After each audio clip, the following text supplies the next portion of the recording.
Was standing at my husband's grave in a black dress and pearls when a woman I had never seen before walked through the cemetery gates holding the hand of a child who had my husband's eyes. Not similar to my husband's eyes. His eyes. Exactly. The same dark amber color. The same slight downward tilt at the outer corners that I had spent 14 years looking into, across dinner tables and hospital rooms and lazy Sunday mornings when the light came through the bedroom curtains and made everything feel like it would last forever. The child was maybe 7 years old. The woman was maybe 32. She was dressed in black. She had clearly been crying. She walked toward the grave with the quiet, devastated purpose of someone who had every right to be there. And behind her were 2 more children. 3 children, all with his eyes. I want to tell you exactly what I did in that moment because I think it matters. I did not scream. I did not collapse. I did not walk across that cemetery and say a single word to that woman or those children. I turned back to the grave. I finished the burial. I shook every hand. I thanked every person who had come. I accepted every condolence with the composed grace of a woman who had been raised to hold herself together in public, no matter what was happening underneath. And when the last car left the cemetery and I was finally, completely alone, I stood at my husband's grave for a long time in the cold November air and I made him a promise. I promised him I was going to find out everything. And I promised him that everything I found was going to have consequences. Before I tell you what I found and what I did with it, I need to stop and ask you something. Have you ever stood in the middle of the worst moment of your life and felt something shift inside you from grief into something colder and more purposeful? Have you ever made a quiet decision that nobody around you could see, but that you knew, completely and without any doubt, was going to change everything? Drop your location and a yes or no in the comments right now. I want to know where you are watching from tonight. I read every single one. My name is Victoria, and for 14 years I was the kind of wife that other people pointed to. I grew up in Charleston, South Carolina, in a house where appearances were not merely important, but were treated as a form of moral discipline. My mother, Eleanor, was the kind of woman who ironed her pillowcases and sent handwritten thank you notes within 24 hours and believed that how you presented yourself to the world was a direct reflection of how seriously you took the privilege of being in it. I absorbed this entirely and without resistance because Eleanor was not a cold woman. She was, in fact, deeply warm, and what she was teaching me was not performance but standard. I graduated top of my class from the University of South Carolina. I took a position at a commercial real estate law firm in Charlotte, North Carolina, where I became, within 5 years, one of the youngest senior associates in the firm's history. I was precise, thorough, and almost constitutionally incapable of leaving anything unfinished, which made me an excellent attorney, and as it turned out, an extraordinarily dangerous adversary for anyone who had ever underestimated me. I met Harrison Cole at a charity gala in Charlotte when I was 29. He was tall, attentive, and had the specific quality of making you feel, when he was talking to you, that you were the only person in the room. He was a financial advisor with his own practice, successful without being ostentatious about it, generous without performing the generosity.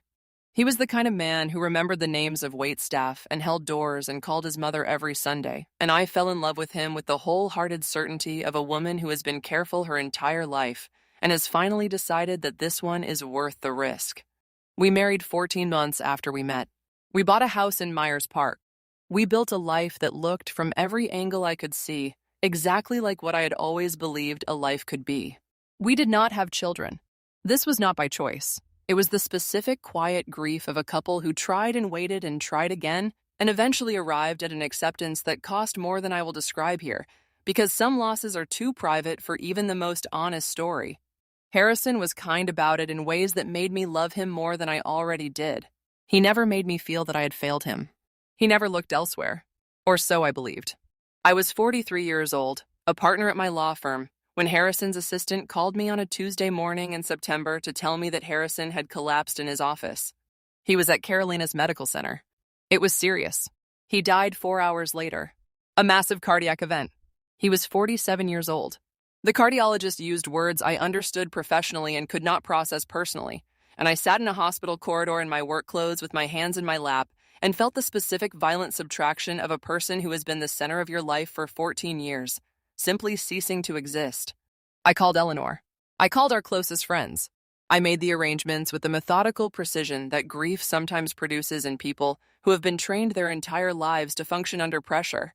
And I understood even as I was doing it that the functioning was a form of protection, and that the actual grief was waiting somewhere just behind it, patient and enormous. The funeral was held on a Thursday in November at the Episcopal Church where Harrison and I had been married. 240 people came. Harrison had been well liked in Charlotte's business community, genuinely so, in the way of a man whose warmth was real rather than strategic. I stood at the front of that church for 3 hours receiving people, and I was present for every moment of it until the moment I was not. Until the cemetery. Until the gates. Until the woman with his eyes on 3 small faces walked through them. I want to describe the specific quality of what happened inside me at that cemetery because I think people misunderstand it when they hear the word cold applied to a woman's grief and anger. Cold does not mean unfeeling. It means the opposite. It means feeling everything so completely and so simultaneously that the heat of it has nowhere to go, and so it turns inward and becomes something still and dense and extremely, extremely focused. Standing at that grave, watching those 3 children, I felt every emotion available to a human being arrive at once. Grief for the marriage I had believed in. Rage at the man in the ground. Devastation for those children who had not chosen any of this. Shame, irrational, unfair, and completely human, that I had not known. Humiliation that 240 people at that funeral had potentially known something I had not. All of that arrived in approximately 4 seconds. And then it organized itself into something else entirely. I am an attorney. I have spent 20 years taking complicated, painful, ugly situations and finding within them the precise legal and strategic pressure points that produce the outcomes my clients need. I do this calmly. I do this without sentimentality. I do this by identifying what I know, what I need to find out, and what I am going to do with what I find. Standing at my husband's grave watching those children, some part of my professional brain simply activated, not to replace the grief, not to avoid it, but alongside it, steady and purposeful, like a pilot maintaining altitude while a storm moves through. I needed to know everything. The full scope, the timeline, the finances, the legal arrangements. Whether any of this had implications for the estate, for the practice, for assets I believed were jointly held. Whether there were legal entanglements I had not been told about. Whether the woman, whose name I did not yet know, had any claim on anything I considered mine. I needed to know all of it before I decided what to do with it. I went home that evening, changed out of the black dress, made a cup of tea I did not drink, and sat at my desk. I opened a new document. I titled it simply, Everything. And I began to write down what I knew, what I suspected, and what I needed to find out. The list of what I needed to find out was very long. I did not rush. Rushing is for people who are afraid that time is running out. I had already lost the thing I was most afraid of losing. Time was no longer something I felt urgency about. I had all of it I needed, and I intended to use every bit of it carefully. I gave myself 6 months. Her name was Melissa. She was 31 years old. She had met Harrison 8 years into our marriage at a financial conference in Raleigh, and the relationship had been continuous and apparently serious for the 6 years between that meeting and the Tuesday morning in September, when his heart stopped in his Charlotte office. The 3 children were 6, 4, and 2 years old. I found all of this not through dramatic confrontation or private investigation, though I did eventually hire an investigator, but through the methodical, patient examination of financial records that I had full legal access to as Harrison's widow and the executor of his estate. Harrison had been meticulous about his deception in the way that financially sophisticated people are meticulous. Carefully structured, distributed across multiple accounts, designed to be invisible in any single view while being entirely legible if you looked at the complete picture simultaneously. He had maintained a separate bank account in a business name that appeared, in isolation, to be a routine operating account for his practice. He had structured payments to Melissa as consulting fees to a company registered in her name that had never consulted on anything. He had purchased a house in Raleigh in a trust structured to obscure his ownership. He had maintained 2 entirely separate financial lives with the discipline of a man who had decided, at some point, that he was capable of sustaining both indefinitely. He had been wrong about that. He had simply not lived long enough to be proven wrong in his own lifetime. My investigator, a former financial crimes detective named Robert, who had been recommended by a colleague and who operated with a discretion I found professionally reassuring, filled in the details the financial records only implied. The timeline. The nature of the relationship. The fact that Melissa had believed, based on what Harrison had told her, that he was in the process of leaving me. That she had been patient, as she understood it, for 6 years. That she had brought those children to the cemetery because she had believed she had the right to grieve publicly. I did not hate her for that. I want to be precise about this because I think it matters. Melissa had been lied to as completely as I had, simply in different directions. She had believed she was the woman he was moving toward. I had believed I was the woman he had fully chosen. We were both wrong about the same man, which made us adversaries only in the technical legal sense and not in any human sense that I found meaningful. What I felt toward Melissa was something close to a cold, clear-eyed recognition. She was a complication, a significant one with potential legal implications for the estate. But she was not my enemy. The enemy, if I needed one, was in the ground.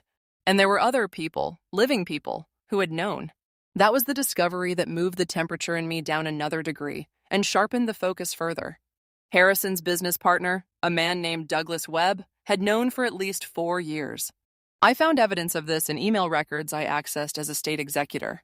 Careful, oblique references and communications between Harrison and Douglas that established Douglas's awareness beyond any reasonable doubt.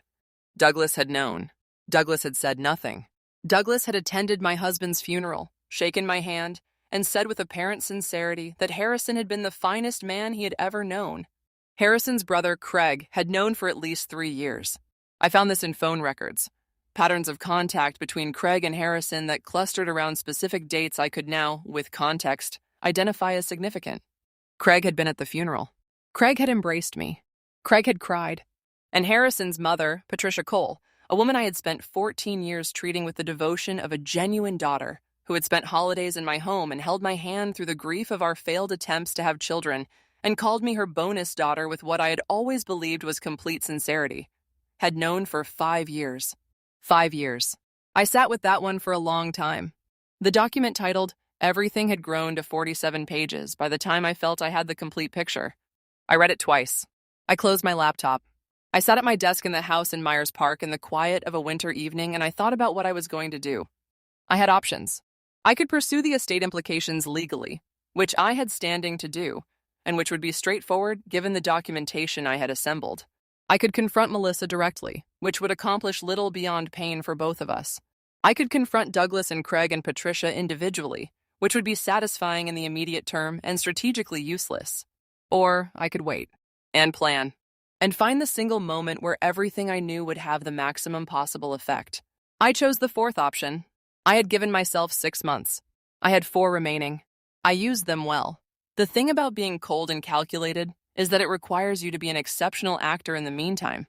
I went back to work. I attended firm events. I accepted condolences from colleagues who did not know what I knew with the gracious composure of a widow in the appropriate stages of grief. I had dinner with friends. I responded to Craig's texts with appropriate warmth. I called Patricia every Sunday, as I had for 14 years, and listened to her voice with the new knowledge sitting in me like a stone and said nothing. I said nothing for 4 months. What I was doing during those 4 months, beneath the surface of complete normality, was building. The estate had complications that required legal resolution regardless of my personal situation. Harrison's hidden assets needed to be properly inventoried and assessed. The trust holding the Raleigh property needed to be examined. The consulting fee arrangements needed to be legally unwound. I handled all of this through my firm, using the estate executor authority I held, with the thoroughness of an attorney who knows exactly what she is looking for. What emerged from that process, handled quietly and completely within legal bounds, was a picture of Harrison's financial arrangements that was significantly more complex than anyone, including, I suspected, Douglas, had fully understood. The consulting fee arrangements that Harrison had used to funnel money to Melissa had been structured in a way that created tax liability. Not for Melissa, who had received the payments in good faith and reported them appropriately, for the practice. For the business accounts that Douglas and Harrison had jointly controlled. For the financial structures that Douglas had signed off on as business partner without, apparently, fully understanding their implications. I understood their implications completely. I also discovered during those 4 months that Douglas had been doing something entirely his own with the practice's investment accounts. Something that had nothing to do with Harrison and everything to do with Douglas's personal financial interests. Something that crossed several lines that Douglas had apparently assumed would never be examined. He had assumed that because Harrison was dead and I was a grieving widow, and the practice's accounts would be wound down quietly in the normal course of estate administration, He had not accounted for the fact that I was a partner at a commercial real estate law firm with 20 years of experience identifying exactly this kind of irregularity. I added Douglas's situation to the document titled Everything. The document was now 63 pages. I called Robert, my investigator. I asked him to verify 3 specific things. He verified all 3 within 2 weeks. Then I called a contact at the Charlotte Business Journal, a journalist named Alicia who had covered financial services industry stories for 12 years, and who had, on 2 previous professional occasions, demonstrated both the competence and the integrity to handle sensitive material responsibly. I met Alicia for coffee. I explained what I had. Not everything, not yet, but enough for her to understand the scope of what she was looking at. She was quiet for a long moment after I finished. Then she said, "When do you want to move?" I said, "The Cole Financial Partners, Spring, Client Appreciation Dinner, April 15th. She looked at me. She said, "That is Douglas's event." I said, "I know." She said, "Harrison's family will be there." I said, "I know that too." She said, "And you have been planning this since November." I looked at her across the coffee table and I said, "I have been planning this since the cemetery." The Cole Financial Partners, Spring Client Appreciation Dinner was held every April at the Ballantine Hotel in South Charlotte. It was Douglas's signature event, an evening designed to reinforce the practice's relationships with its highest value clients and to project the particular image of stability and trustworthiness that financial advisory practices depend on more than almost any other industry. This year it was also, officially, a tribute evening for Harrison. Douglas had announced this in the invitation, an evening to celebrate the practice's legacy and to honor the memory of its founder. It was, in every way Douglas intended it to be, the perfect opportunity to cement his position as sole principal of the practice and to reassure clients that the transition was seamless and the institution was sound. 420 clients, business partners, and community figures attended. Patricia Cole was at the head table. Craig was beside her. Several of Harrison's longtime colleagues and friends occupied the surrounding seats.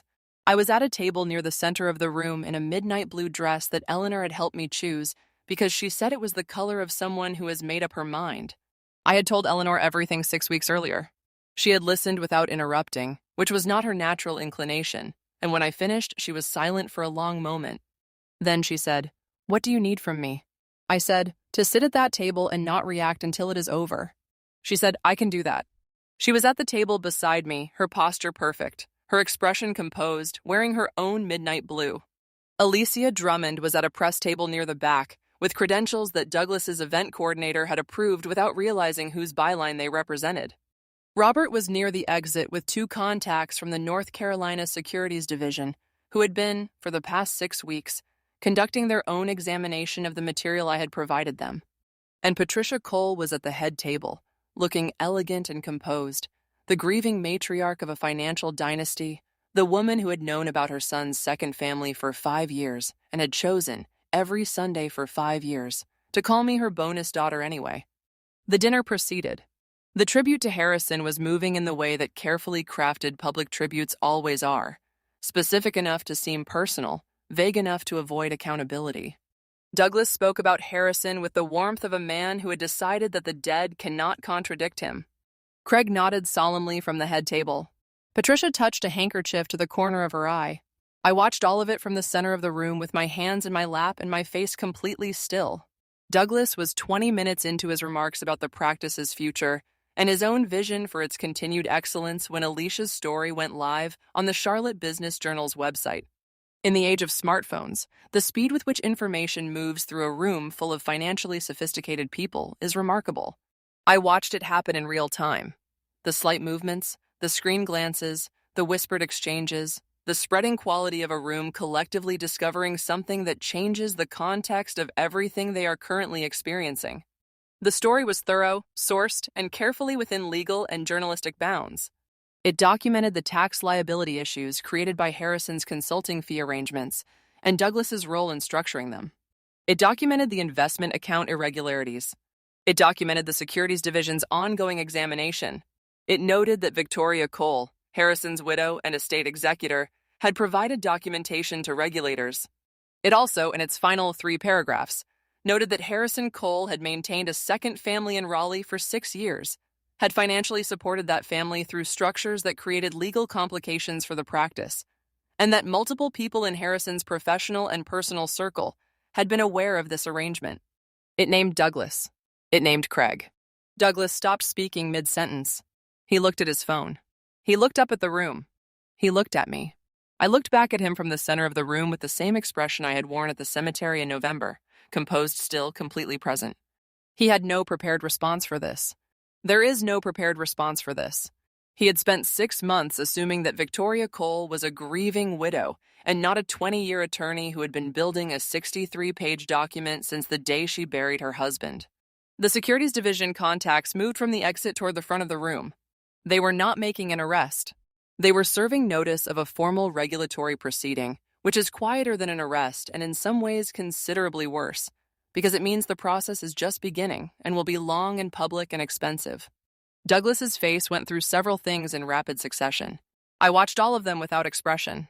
Craig was looking at Patricia. Patricia was looking at me. And I held her gaze across that room for a long moment. This woman who had called me her bonus daughter for 14 years while knowing what she knew. And I let her see that I was completely, entirely, and permanently fine. That I had been fine since November. That nothing that was happening in this room was a surprise to me. That I had simply been waiting for the right moment to let everyone else catch up. Douglas Webb resigned from Cole Financial Partners within 30 days of the dinner. The Securities Division's formal proceeding concluded 11 months later with findings that required significant financial penalties and the permanent revocation of his advisory license. He did not go to prison. I had not expected him to.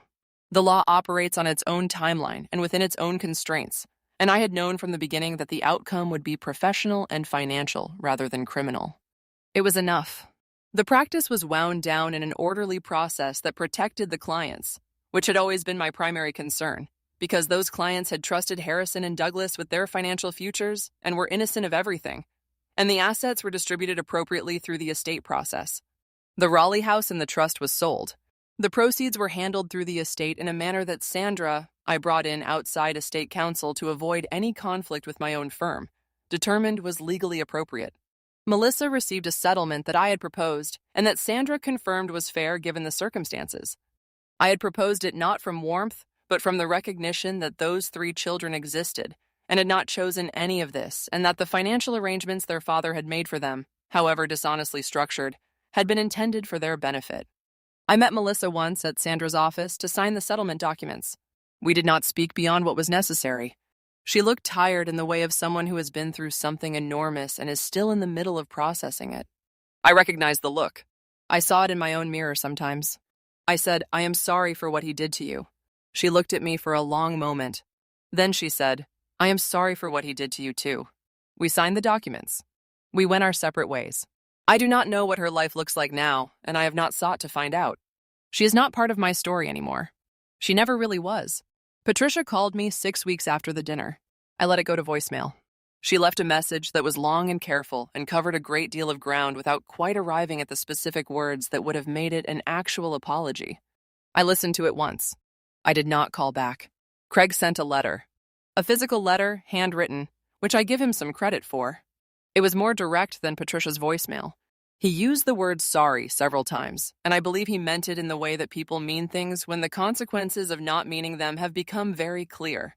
I read the letter twice. I put it in a drawer. I have not responded. I may, one day. I have not decided.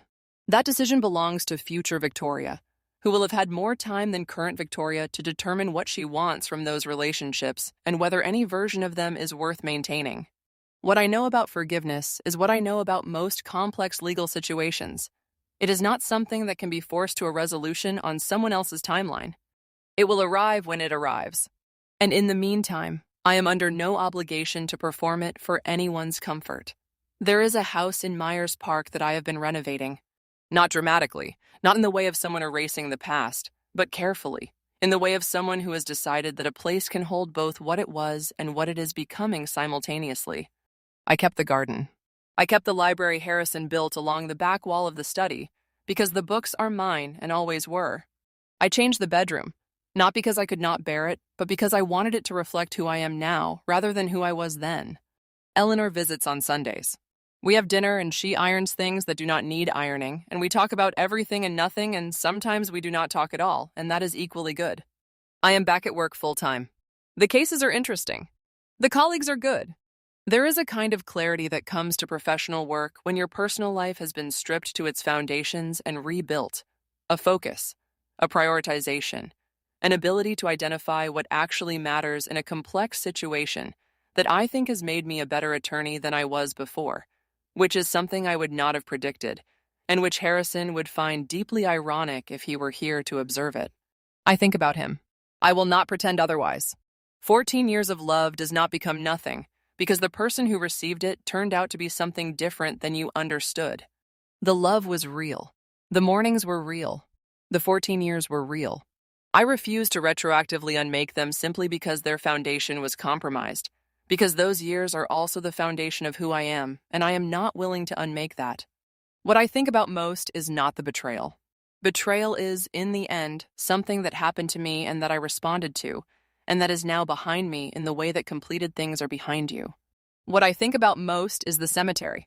That moment at the gates when I understood, in the span of about 4 seconds, the full shape of the situation I was in. I think about what I chose to do with those 4 seconds. I did not scream. I did not collapse. I did not make a single move that told anyone in that cemetery what I knew or what I was going to do about it. I turned back to the grave. I finished the burial. And I started building what came next. That is the thing I know now that I want to leave you with. Not a lesson about trust, though there is one available. Not a lesson about the people we choose and the people they turn out to be, though there is one of those available too. What I want to leave you with is this. The moment between what happens to you and what you do about it is yours. Completely and entirely yours. Nobody can take it from you. Nobody can rush it. Nobody can determine what lives in it except you. In that moment at the cemetery, I could have become someone defined by what had been done to her. I chose instead to become someone defined by what she did next. I am Victoria Cole. I am a partner at a law firm in Charlotte, North Carolina. I have a garden I love and a library of books that are mine, and a mother who irons things that do not need ironing, and I am, in the only way that has ever mattered, completely and entirely fine. I was fine since November. I just let everyone else take until April to find out. Did this story reach something in you tonight? Tell me where you are watching from and tell me this. Have you ever had to stay silent while you built something nobody could see yet? Drop it in the comments. I read every one. And if you know someone who is in the middle of their November right now, someone who is quiet and building and waiting, please share this with them. They need to know that April is coming. Subscribe. Hit the bell. I will see you next video.